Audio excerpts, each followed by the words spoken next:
Betting app ఉచ్చులో youth.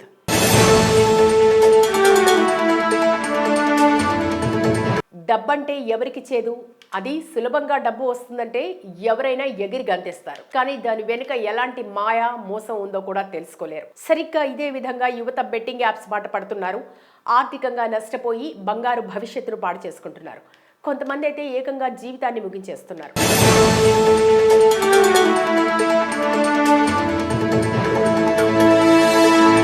Betting apps వాడుతున్న వారిలో 25 ఏళ్లలోపు వారేనని ఓ సర్వేలో తేలింది. ఈజీ మనీ కోసం ఇప్పుడు యువత బెట్టింగ్ యాప్స్కి అలవాటు పడుతున్నారు.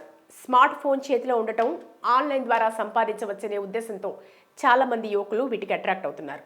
బెట్టింగ్ యాప్స్ ద్వారా లక్షలు, కోట్ల రూపాయలు ఒకేసారి వచ్చి పడతాయా అంటే నమ్మకం ఉండదనే చెప్పాలి. కానీ వస్తాయని నమ్మకం వారిని పెట్టుబడి పెట్టేలా చేస్తోంది.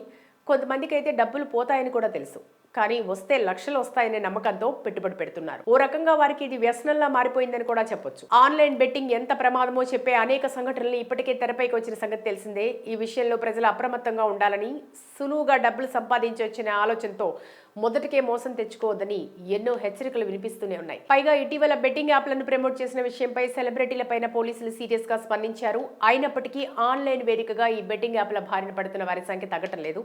ప్రాంతం ఏదైనా, ప్రొఫెషన్ మరేదైనా, వయసుతో సంబంధం లేకుండా చాలా మంది వ్యక్తులు ఆన్లైన్ బెట్టింగ్ యాప్లలో తమ అదృష్టాన్ని పరీక్షించుకుంటూనే ఉంటున్నారు. దెబ్బలు తింటూనే ఉన్నారు. ఈ యాప్ల ఎఫెక్ట్తో 18 ఏళ్ల తెలంగాణ యువకుడు తాజాగా ఆత్మహత్య చేసుకున్నాడు.